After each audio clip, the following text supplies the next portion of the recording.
میں ہوں حیدر وحید اور میں ہوں معز جعفری اور آپ دیکھ رہے ہیں ایجنڈا 360۔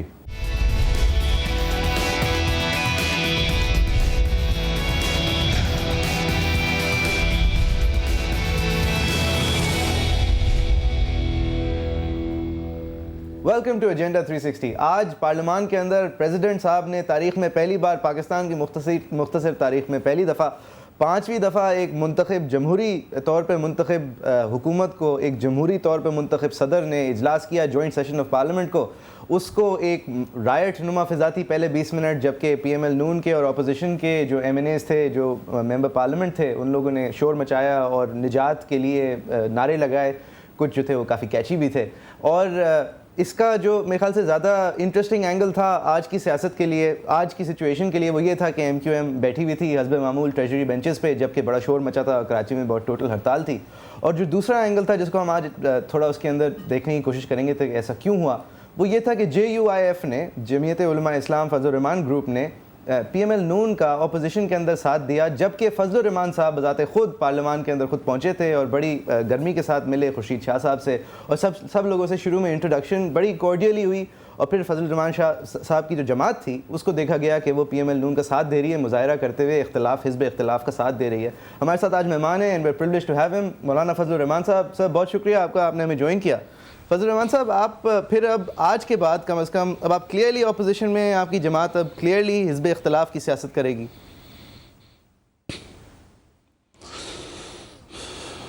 بہت شکریہ آپ کا جی۔ سب سے پہلے تو میں اس بات کی وضاحت کر دوں کہ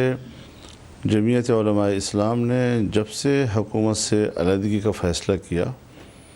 اور اپوزیشن بینچ پر بیٹھی، اس کے بعد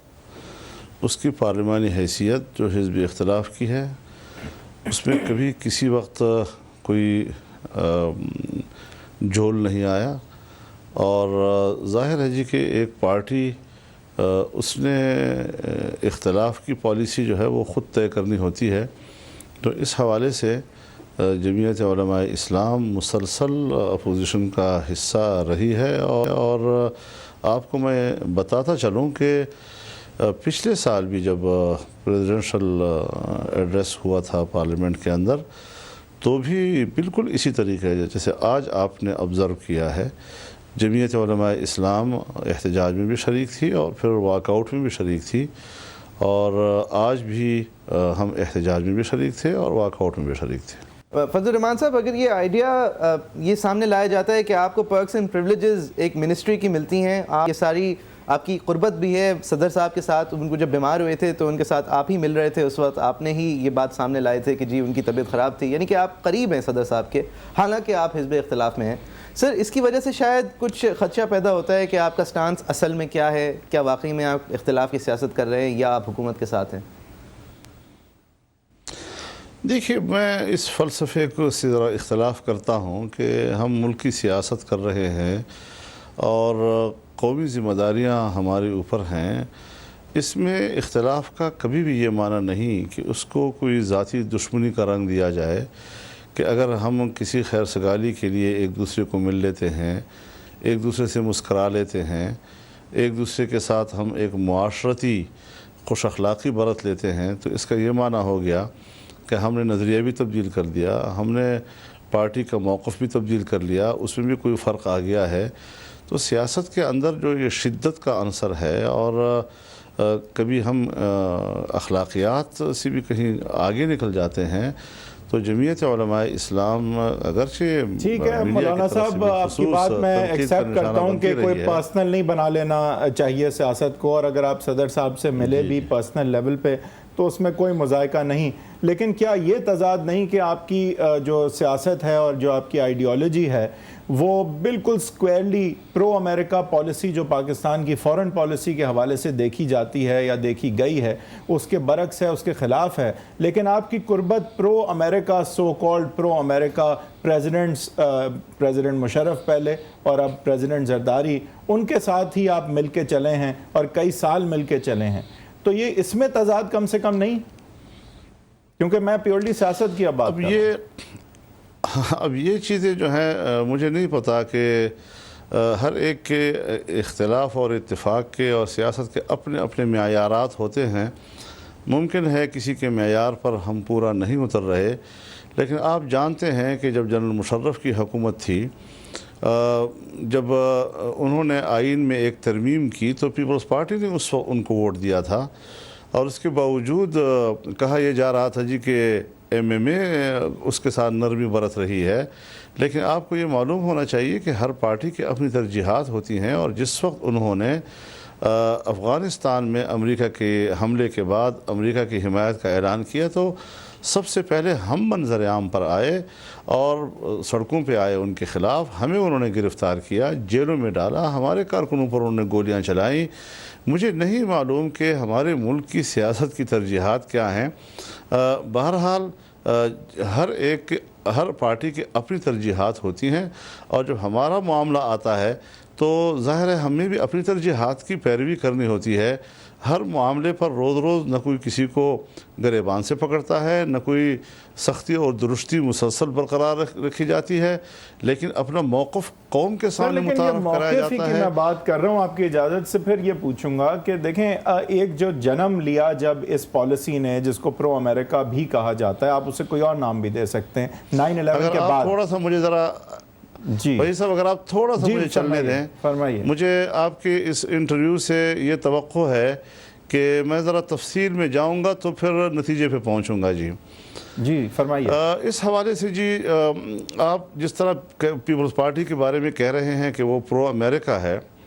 میں بھی ان کو پرو امریکہ سمجھتا ہوں. لیکن جب پاکستان میں کمزور جمہوریت کو ایک طاقتور جمہوریت کی طرف لے جانا ہے تو اس سفر میں ہم سب شریک ہوتے ہیں. تو جب ہم حکومت میں شامل ہوئے تو ہمارے دو ہی شرائط تھے. پہلی شرط یہ تھی کہ امریکہ سے جو آپ کا اتحاد ہے اور مشرف کی پالیسیوں کا تسلسل ہے، اس کم کرنا ہوگا. دوسرا یہ کہ اسلامی نظریاتی کونسل کی سفارشات کی بنیاد پر آپ نے اسلامی قانون سازی کرنی ہوگی. ہم اپنی ترجیحات کی بنیاد پر ان کے ساتھ حکومت میں گئے، لیکن پھر ہم نے اس پر کام بھی کیا. اور آپ جانتے ہیں پورے ملک کے نوٹس میں ہے، قوم کے نوٹس میں ہے کہ ہماری ہی تحریک پر پھر پارلیمنٹ کا اجلاس بلایا گیا، اور جو امریکہ سے وابستگی اور اتحاد اور دہشت گردی کے خلاف نام نہاد جنگ کے حوالے سے جو مشرف کے زمانے کی پالیسی تھی، اس پر ریویو ہوا، قرارداد پاس ہوئی. اس قرارداد میں ہمارا کردار تھا، اور ہم سمجھتے ہیں کہ پارلیمنٹ نے ہمارے موقف کو تسلیم کیا. لیکن پارلیمنٹ کی قرارداد میں بہت بڑی کامیابی حاصل کرنے کے باوجود جب حکومت نے اس پر عمل درآمد نہیں کیا تو پھر ہم نے حکومت پر واضح کیا کہ اب صرف ہمارا مطالبہ نہیں ہے، اب آپ پارلیمنٹ کی قرارداد پر عمل نہیں کر رہے. اور پھر یہ کہ اسلامی نظریاتی کونسل کی سفارشات پر آپ بار بار کہہ چکے ہیں کہ یہ آئین کا تقاضا ہے، اس کے باوجود آپ آئین کا تقاضا پورے نہیں کر رہے. تو جب ہم مایوس ہو گئے تو پھر حکومت سے ہم الگ ہو گئے، اور الگ ہونے کے بعد سے اب تک الگ ہیں. تو اس حوالے سے بھی بالکل واضح ہونا چاہیے کہ ہم حکومت میں گئے کیوں، حکومت سے نکلے کیوں، اور کیا ہمارے اس موقف میں کوئی تبدیلی آئی ہے. لہٰذا جب ہمارے موقف میں کوئی تبدیلی نہیں آتی تو پھر موقف کے لیے حکمت عملی طے کرنا یہ پارٹی کا اختیار ہوتا ہے، اور پارٹی نے اپنی ترجیحات کی بنیاد پر اپنے فیصلے کی. یہ لیکن آپ کی بات میں صرف ایک چیز سر، آپ نے جو سفر طے کیا ہے کہ آپ نے کیوں جوائن کی گورنمنٹ اور پھر کیوں چھوڑی، اس درمیان جو وقت ہے وہ کافی طویل ہے، اور آپ کو اس طویل عرصے میں یہ پتہ چل چکا ہونا چاہیے تھا کہ اس حکومت نے امریکہ کے حوالے سے کس طرف کا رخ کیا ہوا ہے، اور وزیرستان میں اس کی کیا پالیسیز ہیں، اور سوات میں کیا انہوں نے کرنا ہے. تو وہ یہ ساری چیزیں آپ کے سامنے انفولڈ ہوتی گئیں، لیکن آپ نے کئی سال لگائے حکومت چھوڑنے میں. تو اس دوران آپ حکومت انجوائے بھی کرتے رہے اور پالیسی میں آپ کوئی تبدیلی نہ لا سکے. قومی اور مملکتی معاملات جو ہیں وہ کوئی دکان کے تھڑوں پہ بیٹھ کر طے نہیں ہوا کرتے، نہ کسی چوراہے پہ بیٹھ کے طے ہوتے ہیں. اداروں میں بیٹھنا ہوتا ہے، اور پھر ہم بہت تھوڑی تعداد میں کہ قومی اسمبلی میں 7-8 ممبران اور پورے پارلیمنٹ میں اس وقت ہم کوئی 17-18 ممبران تھے، ایک بہت تھوڑی تعداد کے ساتھ ہم اتنا بڑا ایک اچیومنٹ کے لیے گئے تھے۔ اب ضروری نہیں ہے کہ آپ ایک جدوجہد کرتے ہیں اور جدوجہد کے نتیجے میں آپ کو فوراً نتائج آ جاتے ہیں، نہ کوئی آپ کو ایسے نتائج تشتری میں ہاتھ میں رکھ کر دیتے ہیں۔ آپ کو اس کے لیے خود محنت کرنی پڑے گی، اس کے لیے حکمت عملی بنانی ہوگی، اس کے لیے متضاد الخیال قسم کے لوگوں کو اس راستے پہ آمادہ کرنا ہوگا۔ آپ جانتے ہیں کہ پارلیمنٹ میں صرف 18 یا 19 اراکین اور پورے پارلیمنٹ کی رائے کو چینج کرنا اور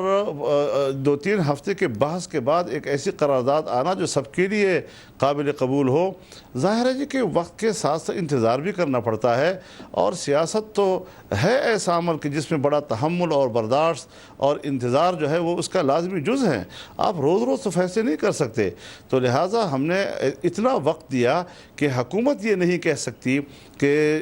جمعیت علماء نے جب ہمارا ساتھ دیا تو اگلے روز ہی بہانہ بنا کر ہم سے نکلنے کے لیے انہوں نے کہا جی آپ نے تو معاہدے پہ عمل نہیں کیا۔ تو یہ سوال ان سے کرنے کا ہے کہ جب ان لوگوں نے اس طرح طویل آپ کے ساتھ تعلق رکھا، آپ کو بار بار انہوں نے کہا کہ آپ اپنی پالیسی بدلے، پارلیمنٹ نے ان کی تائید کی اور اس کے باوجود آپ اس پر عمل نہیں کر سکے، تو میرے خیال میں یہ سوال ہم سے کرنے کی بجائے حکومت سے کرنے کا ہے کہ اتنی لمبی مہلت دینے کے بعد بھی جب وہ اس پر عمل درآمد نہیں کر سکے تو پھر ہمیں اپنے پوزیشن پر واپس مولانا صاحب ٹھیک، یہ there are two sides to a coin. حضرت وحید صاحب نے ایک طرف کا اشارہ کیا، آپ نے کہا کہ ہم نے بڑی کوشش کی، ان کے ساتھ بڑی طویل مدت کے باوجود ہم نے کوشش کے باوجود ہم ناکام رہے تو ہم نے ساتھ چھوڑ دیا۔ سر آپ کی سیاست اگر اس سے بھی تھوڑا پیچھے لے جائیں تو آپ کی سیاست کے اندر اسٹیبلشمنٹ کی دخل اندازی کا حوالہ دیا جاتا ہے کہ آپ اسٹیبلشڈ آرڈر کے قریب ہیں، اسی لیے آپ پریزیڈنسیز جب ڈکٹیٹرز کے پاس ہوتی ہیں تو آپ کا کام ایفیشینٹ ہو جاتا ہے۔ سر آج آپ اگر کہہ رہے ہیں اور آپ نے واضح بھی کیا ہے کہ آپ کی قربت ہے زرداری صاحب سے اور آپ نے اس حکومت کا ساتھ بھی دیا ہے، آج جب دیکھتے ہیں ایک سویلین پریزیڈنٹ اور ایک سویلین پرائم منسٹر کا 5واں سال شروع ہونا، ایک پیپل فرینڈلی بجٹ کے خدشے سامنے کہ آ جائے شاید، تو آپ کو کیسا لگتا ہے کہ پاکستان نے ایک نیا چیپٹر شروع کر دیا ہے؟ ہم اب اپنی تاریخ جو ہے وہ ایک نئے ورق پہ لکھ رہے ہیں آخر کار، جس کے اندر اسٹیبلشمنٹ کا اب دخل نہیں ہوگا۔ بہرحال یہ آپ کی مرضی ہے، آپ اس کو اسٹیبلشمنٹ کا قرب قرار دیں یا جو بھی اسٹیبلشمنٹ پاکستان کے ادارے ہوتے ہیں، اور آپ جانتے ہیں کہ ہماری اسٹیبلشمنٹ کا ایک مزاج ہے کہ جس طرح ہم سوچیں لوگ اسی طرح سوچیں، جس طرح ہم کہیں لوگ اسی طرح کہیں، جس طرح ہم کریں لوگ اسی طرح کریں۔ میرے خیال میں اس حوالے سے مسلسل اسٹیبلشمنٹ کو مایوسی کا سامنا کرنا پڑا ہے جب ہم ہمیشہ اپنی ایک رائے رکھتے ہیں، ایک حد تک جاتے ہیں، اور اس حد سے آگے پھر ہم جب سمجھتے ہیں کہ اس سے ہمارا نظریاتی موقف متاثر ہو رہا ہے تو پھر ہم رک کر اپنی بات پہ اڑ جاتے ہیں۔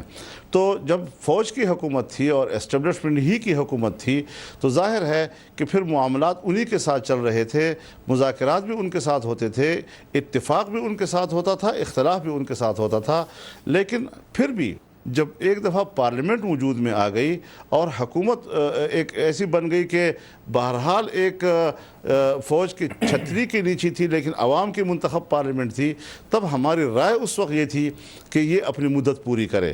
آج بھی ہماری رائے یہی رہی کہ پارلیمان اپنی مدت پوری کرے، اس لیے تاکہ عوام کے اندر خود اعتمادی آئے، اور اسٹیبلشمنٹ کا جو عمل دخل ہے ملکی نظام میں اس نے تدریجی طور پر ختم ہونا ہے، یک دم سے نہیں ختم ہونا۔ آج کی جمہوریت کو بھی اگر ہم جمہوریت تو کہہ سکتے ہیں، اس کو ہم پسند نہ بھی کریں، لیکن اس لیے برداشت کرنی پڑتی ہے کہ پھر اس سے وہ سفر ہی رک جاتا ہے اور پھر ہم ایک حادثے کا شکار ہوتے ہیں۔ لہٰذا ایسا سفر کرنا کہ جس سے ہم جمہوریت کا سفر پھر بھی چل رہا ہے، اور اب یہ جمہوریت کا سفر لگتا ہے کہ پٹری سے جو ہے وہ ایسا نہیں ہے کہ وہ ہٹ جائے گا، لیکن الیکشن ہوں گے اور الیکشن کا اب یہ سال ہے۔ تو اب اگر ہم اس یہاں سے آج کی سیاست سے بات کو شروع کریں کہ اب آپ حکومت سے نکل آئے ہیں، جمہوریت لیکن پھر بھی چل رہی ہے، الیکشنز آگے کو ہونے ہیں، عمران خان آپ کے ووٹ بینک پہ جو ہے قابض ہونا چاہتے ہیں سیاسی طور پہ، ساتھ ہی ساتھ آپ کے تعلقات اب وہ نہیں رہے حکومت کے ساتھ اور آپ کہتے ہیں ایون اسٹیبلشمنٹ کے ساتھ۔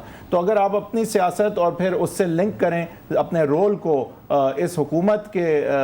رہنے اور آگے کے الیکشنز کے حوالے سے، تو آپ کس طرح دیکھتے ہیں کہ الیکشنز کب ہوں گے، آپ کا رول کیا ہوگا اس میں، اور اس حکومت کا آپ کیا دیکھتے ہیں نتیجہ نکلے گا، اور جو ریزلٹس آئیں گے الیکشن کے وہ کس طرح کے ہو سکتے ہیں؟ بہت اچھا سوال آپ نے کیا ہے. میں اس میں موقع پا رہا ہوں کہ ذرا صورتحال کو اور واضح کر سکوں. جہاں تک حکومت کی کارکردگی کا تعلق ہے، یقیناً عوام کو جس ریلیف کی توقع تھی وہ لوگوں کو نہیں مل سکی ہے. عام آدمی کا اضطراب جو ہے وہ کوئی اب ڈھکی چھپی چیز نہیں ہے، اور اس حوالے سے تمام حزب اختلاف اس پر متفق ہے کہ ہو جانے چاہیے. سوال صرف اتنا تھا کہ جلد از جلد ہوں یا قبل از وقت ہوں. جلد میں رکاوٹ ہی تھی کہ ہمارے کوئی 4 کروڑ کے قریب ووٹر لسٹ جو ہے وہ جعلی قرار پائی تھی، اور اس میں کہا گیا تھا کہ یہ بالکل بوگس ہے.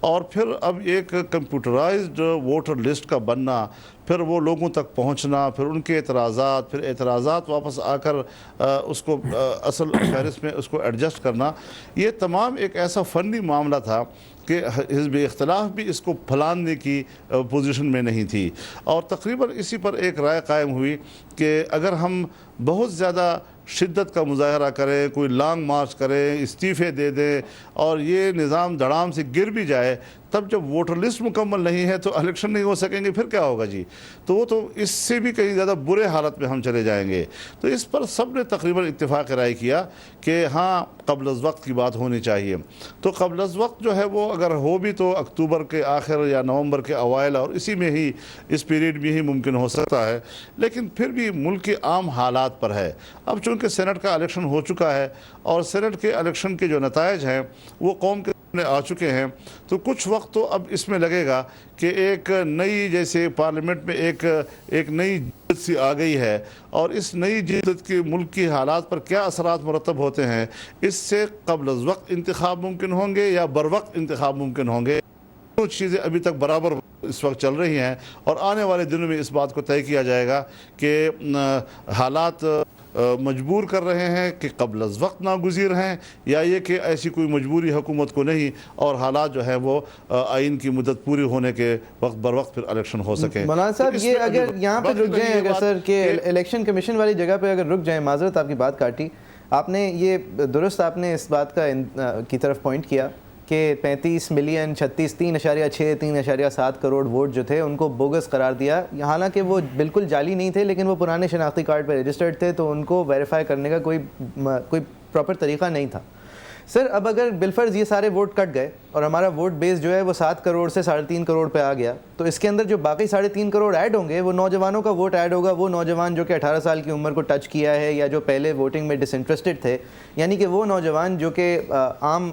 رائے یہ ہے کہ وہ نوجوان جو کہ اب سیاست میں بالخصوص اس لیے دلچسپی رکھتے ہیں کیونکہ ان کو عمران خان پسند ہے. سر آپ جس صوبے کے اندر سے بالخصوص آپ کی سیاست چلتی ہے، وہاں پہ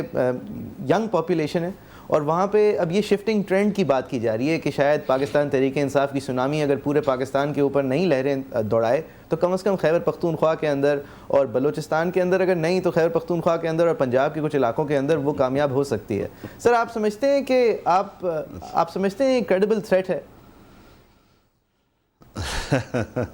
مجھے تو آپ کی بات پر حیرت آ رہی ہے. کوئی سونامی نہیں ہے، کوئی ہمارا نوجوان جو ہے ایسا نہیں خدا نخواستہ کہ وہ بالکل مغربی تہذیب کا دل دادا ہے. کوئی ایسی ہماری نوجوان نسل نہیں ہے کہ خدا نخواستہ اس کو اپنی اسلامی اقدار اب پسند نہیں ہیں، اور ضروری ہے کہ ان کو ایسی پارٹیاں جوائن کرنی پڑیں. تو جہاں پر کوئی نظریہ نہیں ہے، جہاں پر صلاحیتیں ہی نہیں ہیں، اور آپ ان کو اتنا بڑا چڑھا کر پیش کر رہے ہیں جیسے کہ ملک کا مستقبل اس کے پاس ہو. میں مطمئن ہوں، میں ایک سیاسی کارکن ہوں، اور میں گراس روٹ تک نوجوان کو بھی جانتا ہوں، ان کے خاندانوں کو بھی جانتا ہوں، اپنی اسٹرینتھ کو بھی جانتا ہوں، اور اپنے صوبے کو تو بہت بہتر جانتا ہوں. اس قسم کی کوئی چیز ایسی نہیں ہے، اور میں اس تجزیے سے کلیتاً اختلاف کرتا ہوں. پاکستان میں ایسی کوئی صورتحال نہیں ہے کہ ایسی کوئی سونامی آ رہی ہے اور کوئی بہت بڑی تبدیلی آ رہی ہے اور کوئی ایسے لوگ جو ہیں اب پورے ملک پہ چھا جائیں گے. اس کا تصور بھی نہ کیجئے، اور ایسا قطعاً نہیں ہوگا انشاءاللہ العزیز. مولانا صاحب ایک بریک کی طرف ہم جائیں گے، لیکن بریک سے جب واپس آئیں گے تو آپ نے جو ذکر کیا تھا کہ عمران خان صاحب کے پاس کوئی آئیڈیالوجی نہیں ہے، ان کے پاس ایکسپیرینس نہیں ہے, ان کے پاس آپ کے صوبے میں رہنے تک کا تو تجربہ نہیں ہے, اور وہ کس طرح سے پھر سنامی جو ہے وہ پختونخوا میں آ سکے گی. اس ساری چیزوں پہ بات کریں گے اور کمپیئر کریں گے کہ آپ کی کیا آئیڈیالوجی رہی ہے اور کس طرح سے آپ اس آئیڈیالوجی پہ کھڑے رہے ہیں, اور آپ نے کس طرح سے اس آئیڈیالوجی کو آگے لے جا کے کس طرح سے آپ نے اپنے ووٹر کو وہ کچھ دلایا ہے جس کی آپ نے بات کی کہ جس پہ آپ کھڑے ہوتے ہیں اور الیکشن لڑتے ہیں. اور آپ کا تھوڑا سا کمپیریزن کرنے کی کوشش کریں گے عمران خان صاحب سے, خاص کر ینگ ووٹرز کو مد نظر رکھتے ہوئے.